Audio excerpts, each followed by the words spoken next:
This is uncalled for. The KUPPET belongs to the Kenyan teacher. Kenyan teachers' feeling should be felt in the Constitution Amendment, whereby at the end of the day, the Kenyan teacher will be comfortable and happy to be in KUPPET, because us, we are supposed to be representing the Kenyan teachers. For example, us from Kericho County, we are supposed to represent the voice of the teachers of Kericho. We have broadened the net so that there is women representation, adequate women representation, and also inclusion of those who live with disabilities. We have also expanded the National Executive Board to include, among others, the junior secondary school position, and also to ensure that Northern Frontier, which was not having any representation, shall also be represented. That is Northeastern and the coastal region. The national government, through the Ministry of Agriculture, has issued a directive warning millers against importing wheat from outside the country to support local wheat farmers. According to Agriculture Principal Paul Rono, the ministry has halted wheat importers to promote and strengthen domestic wheat farming nationwide. No miller of wheat will be allowed to import wheat from outside unless we have cleared the wheat produced by our farmers. So we have stopped importation of wheat until all the wheat locally produced have been mopped up and utilized locally by the millers. Prominence on the wheat that is imported to this country against the local production. I think with the intervention that the PS has announced to make sure that they pause on the issues of importing wheat until all the local production has been utilized, that's something in good direction, and it will offer solace to most of the wheat farmers who are suffering, not knowing where to take their stock. With the Council of Governors, and we are happy that we are going to see the fertilizer there, and as governors we are going to provide the last mile, just like the PS has said, distribution. We take it to the nearest point where the farmer can pick the fertilizer, because it's pointless for a farmer to go drive for 20 kilometers to pick one bag of fertilizer. Well, moving forward, farmers across the country have received a boost following training by the Kenyan Plant Health Inspectorate Service, KEPHIS, on marketing their produce, especially in the international markets. KEPHIS Managing Director Theophas Mutui highlighted that many farmers have been using counterfeit seeds and inputs, which have significantly affected the quality of their produce, rendering them unmarketable, particularly in international markets.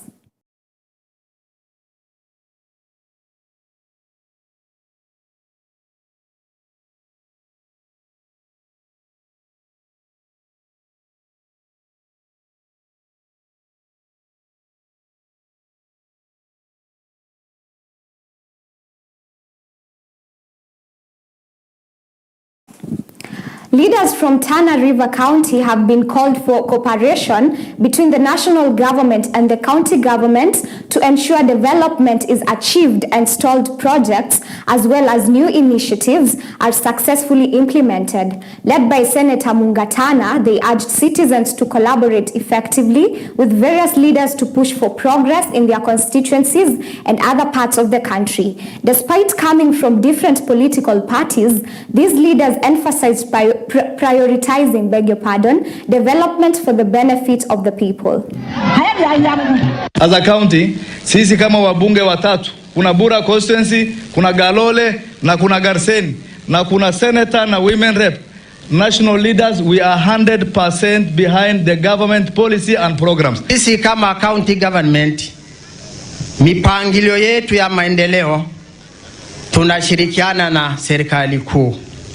Vile ujuavyo 2022 tulienda tofauti UDA na ODM ama nini, lakini tumekaa chini kwa mwongozo ya His Excellency President of the Republic of Kenya ya kwamba yeye ametuelekeza tuwe na broad based government, ndio sote tumeshikana kama taifa kufanya kazi ya wananchi pamoja. Well, leaders from Bungoma County have urged President William Ruto to dismiss Nzoia's Sugar Company Board Chairman Alfred Katai, accusing him of negligence led by Kabuchai MP Majimbo Kalasinga. The leaders pointed out that farmers and workers have not been paid for months despite the continued milling of sugar. Mimi nilisema nikiwa Mkwee na watu walinisikia kwamba hii Nzoia yetu wako wanauza chuma mpya, new machines. If indeed you are a good chairman, new factory inauzwa na ujui, you said wenyewe kwa redio, si maneno yangu. Miwa ya nuclear zinauzwa haujui. Miti kimisala kie factory over 100 million inauzwa kwa 800 haujui. Then you are not supposed to be the chairman. I want to ask my good president, who is my friend Dr. William, to sucker this man here in Nzoia na tumpeleke kotini tuleta a new chairman in Nzoia. That is the thing I can ask my good president. Serikali ilituahidi mambo matatu kwa mambo ya Nzoia. Mashini mpya, walipe wafanyikazi, walipe wakulima. Well, passengers traveling between Nairobi and Mombasa have recently faced significant delays due to traffic congestion on the Nairobi-Mombasa highway.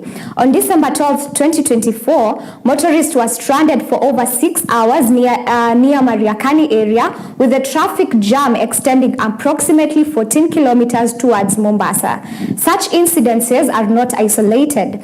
Heavy rains have previously crimped traffic flows along the vital route, causing massive jam and necessitating police interventions.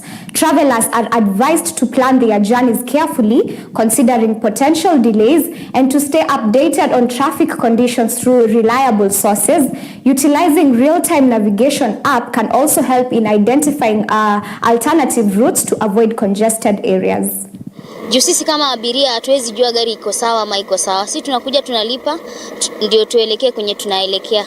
Lakini sasa kama sasa hii tumelipa, angalia tuko hapa tuko hivi, kila mtu ako na shughuli na hakuna mahali tunaweza enda kwa sababu gari tumeambiwa haiko sawa according to NTSA. Serikali ionye askari wao wakisimamisha gari dakika 5 wanamalizana na wao, wanawapea karatasi, wanaenda nayo mahali, wanapeleka abiria waende wasukishe abiria, warudi wakakisi kesho yake.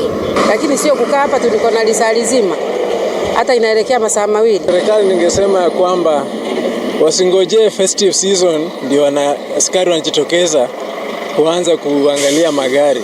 Hii magari kama watakuwa wanaangalia kila wakati, abiria kama sisi hatungeathirika. This operation is being carried out countrywide, and I've come this direction of the coast. We started the operation yesterday, and we are doing it throughout this period, this festive season, because from the past we have had drivers around this time trying to make more trips than normal, just because they want to at least make a catch around this time. So we are out, we are doing joint operation with the NTSA to ensure that there's safe driving. Drivers do not drive while under influence of alcohol. Also, those vehicles that are defective, that are unroadworthy, that is the purpose we are here. They are removed from the road so that we try to prevent accidents on the road around this time of Xmas. As Christmas festivities intensify, security forces have been deployed across Mombasa to safeguard residents and visitors, especially as tourists continue to flock to the coastal city through the Indian Ocean coastline. Environmental cleanup efforts, particularly in beach and recreation areas in Nyali, have been bolstered by environmental officers and youth groups. Mombasa Police Commander Peter Kimani stated that security officers are on high alert to ensure safety and enforce rules during Christmas and New Year celebrations. This is the high time where the beaches are being polluted, and we want to encourage them that let us practice the restraint of polluting the beaches, because this is what we need for our livelihood in the coastal region. Because when we throw the plastics and other waste in the sea or in the beaches are not clean. You may be walking and you find somebody looking like a beach boy, but essentially that will be a police officer, because we don't want people to come and start stealing things from those who are coming for the holiday. I want to assure them that through the multi-agency system, we have put measures in place. They have nothing to fear. We shall be having a help desk at the Pirates Beach, where we expect a huge crowd. And we really urge them to not throw around. This is a marine area, which is a plastic-free area. We urge them and we urge our public, please, to be very responsible, not to come with plastic, especially the single plastic use here at the coast. Mombasa Senator Mohamed Faki has called on county government to focus on completing the construction of Mombasa Municipal Stadium. Speaking at a forum organized by International Republican Institute, Faki highlighted the potential of public-private partnership in funding county projects. He cited Kwale County as an example, noting how similar projects could be executed over several years through annual budget allocation. Tumeona kumekuwa na maandamano kadhaa ambapo wananchi walikuwa wataka wajielezwe kuhusiana na mambo ya stadium, na serikali imesema kwamba haina pesa, wanangojea oversight na vile vile pia mambo ya zile bills ambazo ziko katika assembly yetu. The county government imekuja na mikakati kabambe kuhakikisha kwamba the main stadium will be completed mwakani.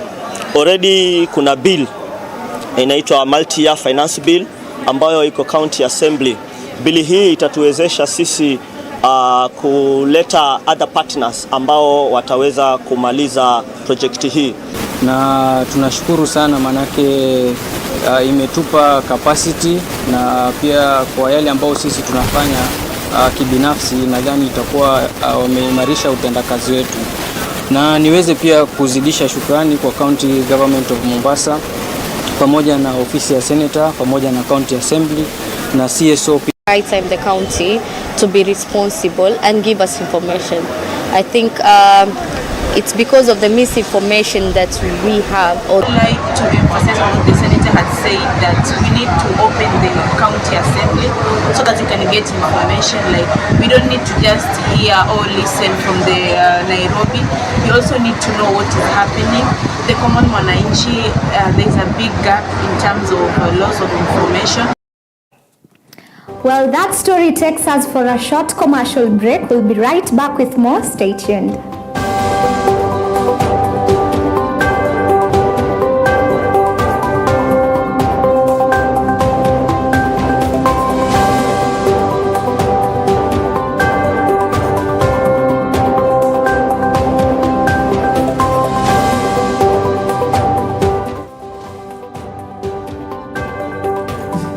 Well, welcome back. On to some interesting news.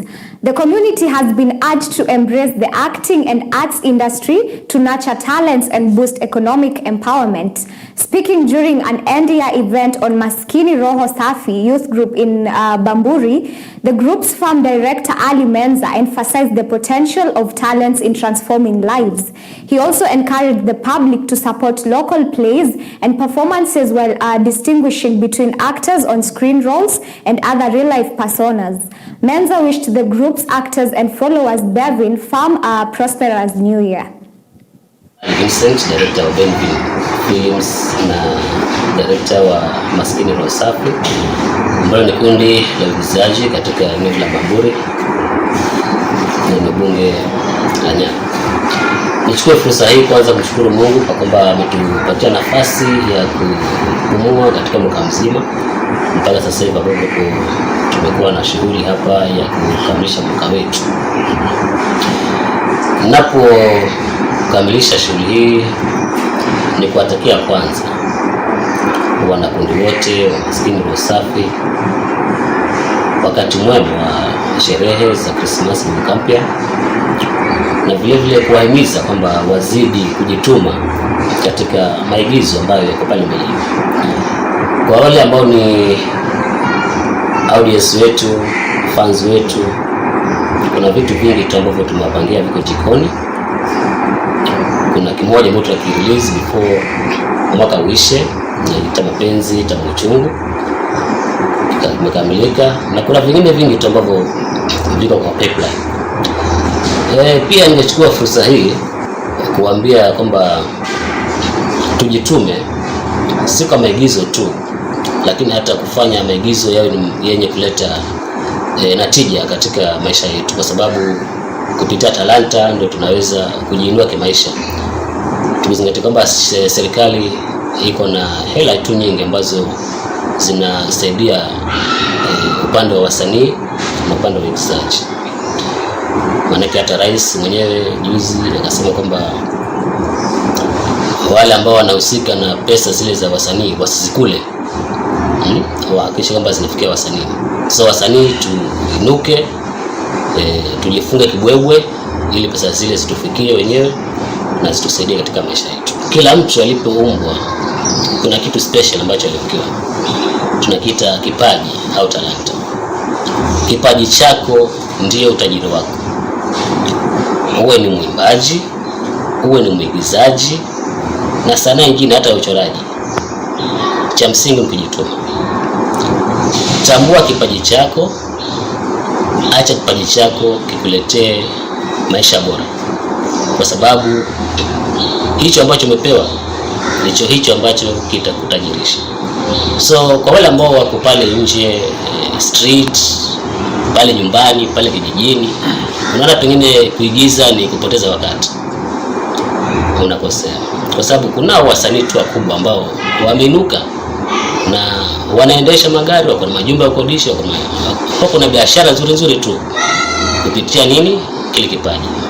Kwa yule ambaye ni mwigizaji mdogo au mwimbaji mdogo, msanii yote mdogo, unapozaliwa unachukua hatua 1, 2, 3 ndio ukaweza kuimarika.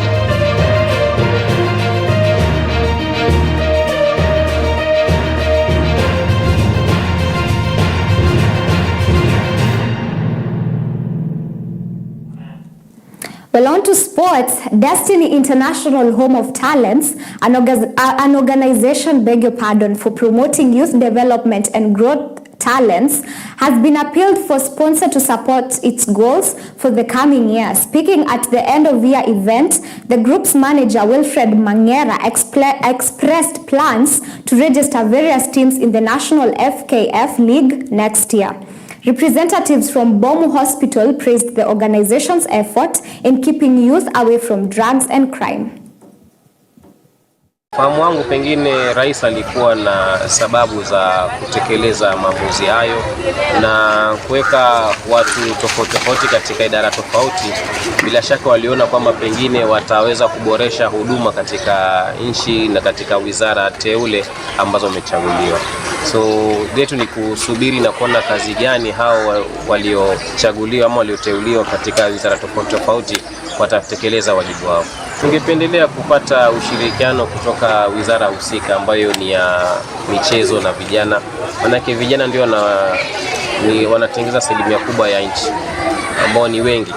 So tunatarajia kwamba ataweka mikakati na misingi bora ya kuinua vipawa katika fani mbalimbali za sanaa, za michezo, halikadhalika kuwapatia wa vijana na kina mama mwinuko katika maisha. Wakipata uzoefu wa kuogelea wanaweza shindana, ni kuwapiga msasa ili waweze kushiriki katika michezo na wenzao kutoka shule za mjini na halikadhalika Kenya nzima kwa ujumla. So tuko hapa, we want to start a swimming club. Washauri kwamba wajilinde, na vile wao ni wanafunzi pia, masuala ya elimu wachukulie kwa uzito, na tunatakia mema katika msimu huu wa Krismasi na hadi tutakapovuka mwaka.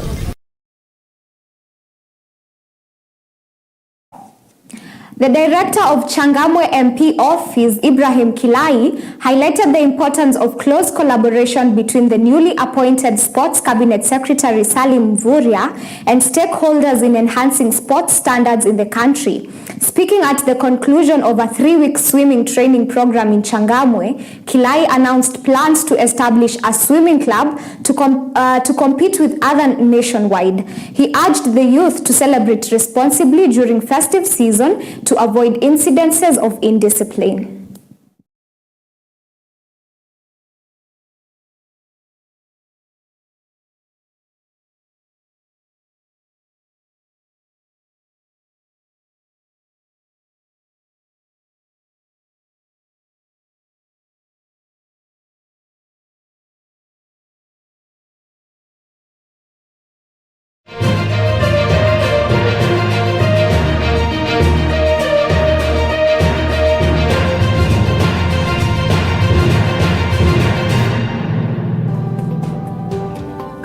Well, that sports briefing brings us to the end of tonight's weekend edition.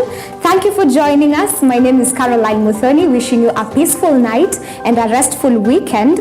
Remember to stay safe in this Christmas season. Have a good night.